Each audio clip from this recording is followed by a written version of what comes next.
안녕하십니까. 일요일 밤 여수 MBC 뉴스데스크입니다. 장기간 지속된 폭염 등의 영향으로 오존까지 기승을 부리고 있습니다. 전남 지역의 올해 오존주의보 발령 횟수가 역대 최대치를 기록했는데요. 산업단지가 밀집한 동북권에 집중됐습니다. 문형철 기자입니다. 특정 지역의 대기 정보를 보여주는 온라인 페이지입니다. 지난 26일 낮 12시 순천시 장천동의 오존 농도가 0.1ppm을 넘어서더니 1시에는 0.14ppm까지 올라갑니다. 비슷한 시각 여수 율촌면과 광양읍에서도 오존 농도가 0.1ppm 이상을 기록했습니다. 결국 이날 동북권 3개 시에는 오존주의보가 발령됐습니다.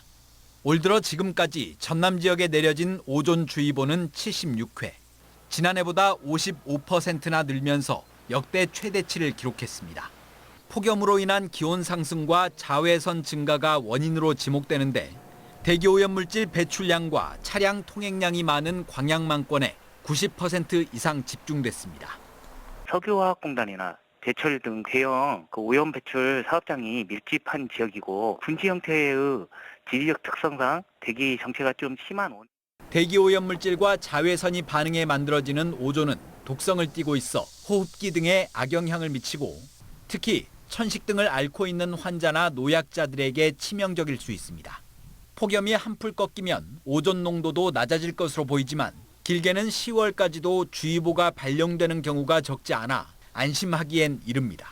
마스크로는 막을 수가 없기 때문에 호흡기 질환 있으신 분들이나 좀 면역력이 약한 어르신분들이나 어린아이의 경우에는 최대한 야외 활동을 자제하는 편이 좋고요. 오존주의보 발령 횟수와 발령 일수가 갈수록 증가하는 추세여서 대기 오염물질 저감과 녹지 조성, 친환경 차량 보급 등의 정책도 더욱 속도를 내야 할 것으로 보입니다. MBC 뉴스 문형철입니다. 그런가 하면 역대급 폭염으로 지난달 광주와 전남의 폭염일수 또한 역대 최대치를 기록했습니다.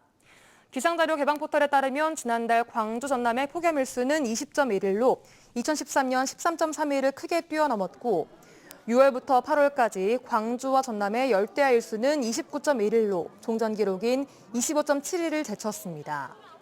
또 고흥에서는 지난달 초 일평균 기온이 30.9도를 기록하며 기존 기록을 갈아치웠습니다. 올해 처음으로 열린 여수 썸머 뮤직 페스티벌 Y가 성황리에 막을 내렸습니다. 지난 28일 음악방송 쇼 챔피언과 연계한 K-팝 페스티벌에는 엔믹스와 베베 등 아이돌 가수 등이 출연해 관람객 6,000명을 기록했고 이튿날 개최된 K-트로트 페스티벌도 3,000명의 관람객들을 끌어모았습니다. 또 지난 금요일 개최된 나이트런 행사와 EDM 공연에서도 1,500여 명이 참여하는 등 사흘 동안 여러 연령대가 즐길 수 있는 다채로운 행사가 진행됐습니다. 행사를 주최한 여수광양항만공사는 박람회장과 문화콘텐츠의 연계를 통해 관광객을 유치하고 박람회장을 활성화하는 데 큰 도움이 됐다고 평가했습니다. 고물가와 고금리는 서민 경제의 부담이자 내수 부진의 주요 원인으로 꼽혀왔죠. 최근 물가는 잡혀가는 추세지만 금리 부담은 줄지 않고 있는데요. 금융당국이 서울의 집값 때문에 금리 인하를 미루면서 서민 부담이 누적되고 있습니다. 윤근수 기자입니다. 소비자 물가 상승률은 2달 연속 2%대를 기록했습니다. 물가당국은 하반기엔 더 안정될 거라고 전망합니다. 그래도 이례적인 폭염의 여파로 일부 채소값이 크게 오르는 등 장바구니 체감 물가는 여전히 높습니다. 글쎄 저는 떨어지지는 않는 것 같아요. 근데 오히려 야채가 더 비싸다고 느껴져요. 다행히 물가가 안정되더라도 높은 금리 때문에 소비 여력은 여전합니다. 은행 빚에 높은 이자까지 물다 보면 소득이 있어도 쓸 수 있는 돈이 부족한 거죠. 대출이라든지 이자나 이제 생활비 같은 부분에서도 그 부분을 이제 해결이 되지 않으면 이제 그 부분이 이제 좀 살아나기가 좀 힘드니까. 내수 부진에 따른 경기 침체는 소상공인과 자영업자에게 타격을 주고 있습니다. 지난 한 해 광주 전남에서만 자영업소 6천여 곳이 문을 닫을 정도였습니다.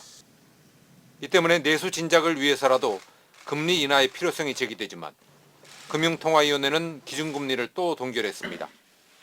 서울의 집값이 들썩이면서 대출을 끌어모아 집을 사려는 이른바 영꿀족이 다시 늘고 있다는 판단에 섭니다. 이자율을 급히 낮춘다든지 유동성을 과잉 공급함으로써 부동산 가격 상승의 심리를 자극하는 그런 실수는 범해서는 안 된다고 생각하고 있고, 정부도 부동산 투기 억제를 위해 대출 만기와 한도를 축소하도록 은행권을 압박하는 등 대응에 나섰습니다. 하지만 이런 대책마저도 실패한다면 금리 인하 시기는 뒤로 밀리게 되고 내수 부진에 따른 경기 침체의 터널도 길어질 수밖에 없습니다. MBC 뉴스 윤문수입니다. 여수시 공용차량 보험과와 관련해 예산을 보다 효율적으로 집행해야 한다는 지적이 나왔습니다. 여수시의회 김철민 의원은 최근 본회의 5분 발언을 통해 여수시가 공용차량의 98%에 대해서 수의계약으로 특정 보험사와 계약을 체결했는데 경쟁 입찰 방식을 이용했을 경우 4천만 원 넘는 세금을 아낄 수 있었을 것이라고 주장했습니다. 김 의원은 2017년 국민권익위원회도 공용차량 보험 계약에 대해 통합 경쟁 입찰 방식을 권고한 바 있다며 시민들이 낸 혈세를 보다 효율적이고 투명하게 집행해 줄 것을 여수시에 요구했습니다. 폐교된 광양 한려대 전 교수들이 기부금 반환을 요구한 소송에서 패소했습니다. 광주지법 민사 1단독은 전직 한려대 교수 47명이 학교법인 파산 관제인을 상대로 제기한 채권조사 확정 재판에 대한 이의소송에서 원고 패소 판결을 했습니다. 소송을 제기한 교수들은 학교 측의 강요로 급여의 일정 부분을 기부금으로 냈다고 주장했지만 재판부는 기부금 납부가 불법적으로 이루어졌다고 보기 어렵고 제척 기간이 지나서 법적 권리도 소멸했다고 판시했습니다. 날씨입니다. 전남 동부 지역에는 내일 구름 많고 흐린 날씨가 이어지겠습니다. 낮 최고 기온은 순천이 32도, 광양 고흥 31도, 여수 30도로 오늘과 비슷하겠습니다. 바다의 물결은 남해서부 앞바다에서 0.5m, 남해서부 먼바다에서는 0.5에서 최고 1m로 비교적 낮게 일겠습니다. 전남 동부 지역은 수요일부터 금요일 오전까지 맑은 날씨를 보이다가 이후 다시 구름 많아지겠고요. 낮 최고 기온은 30에서 32도를 기록할 것으로 전망됩니다.